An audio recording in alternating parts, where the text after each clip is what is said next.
Olá pessoal, tudo bem? Vamos ao nosso 12º vídeo do Desafio da Fazenda Pública e Juízo. E hoje eu quero falar um pouco sobre incidente de resolução de demandas repetitivas.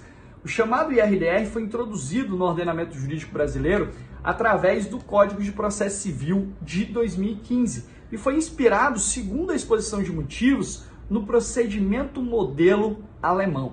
O IRDR ele surge como uma via para possibilitar a racionalização dos processos, das demandas, principalmente daquelas demandas repetitivas, daquelas demandas plurimas. No entanto, nós temos aí uma primeira questão, né?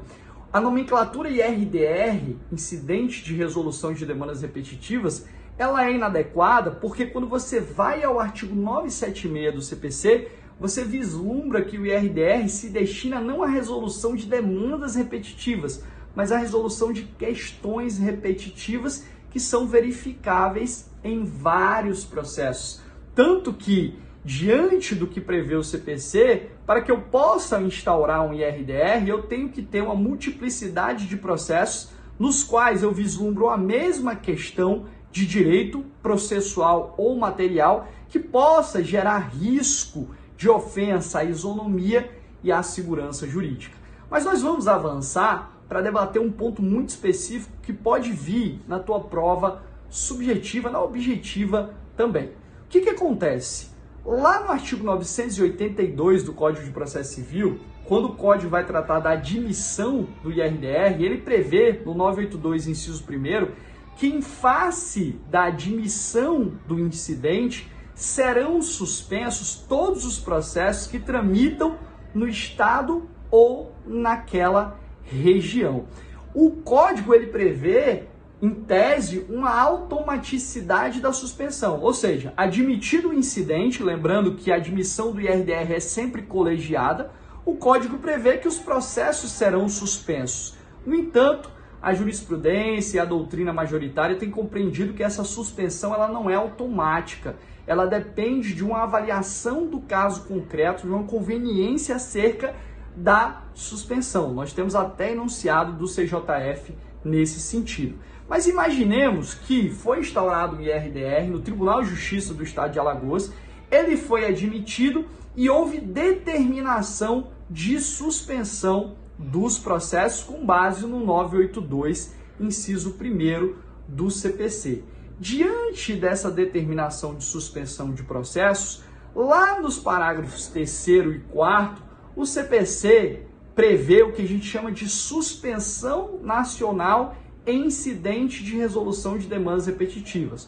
Ou seja, diante daquela suspensão prevista num específico IRDR, você pode postular uma suspensão nacional. Ao invés de você ter uma suspensão só a nível estadual ou regional, você pode postular ao STF, se a questão for constitucional, ou ao STJ, se a questão for infraconstitucional, a suspensão de todos os processos que debatem aquela questão a nível nacional. Mas vale, quem é que pode pedir essa suspensão para o STF ou para o STJ? Perceba que todos aqueles legitimados, inclusive, para a instauração do IRDR, podem postular ao STJ ou ao STF que suspendam todos os processos a nível nacional com o objetivo de resguardar a segurança jurídica, né, que envolvam aquela questão objeto de debate no IRDR.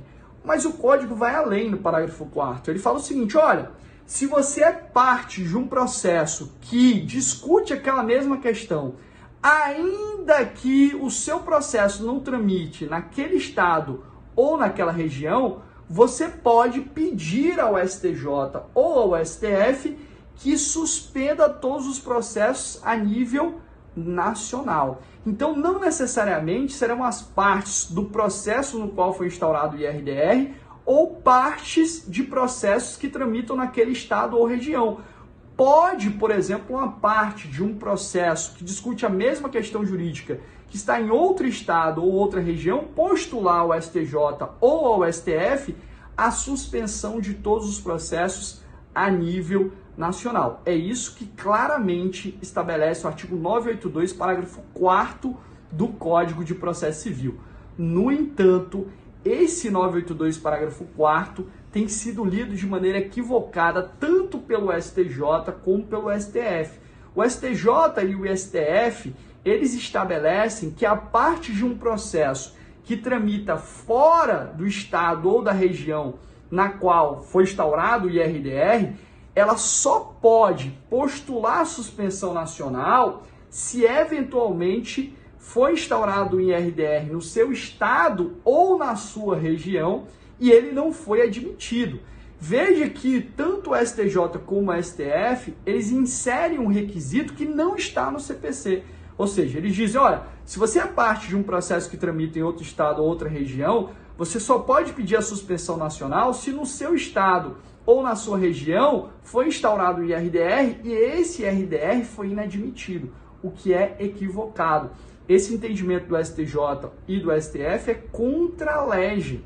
Tá? E perceba que no âmbito do STJ, essa previsibilidade está inserida no seu regimento interno. Lá no artigo 271A, parágrafo 1º, o STJ estabelece esse requisito que não está no Código de Processo Civil.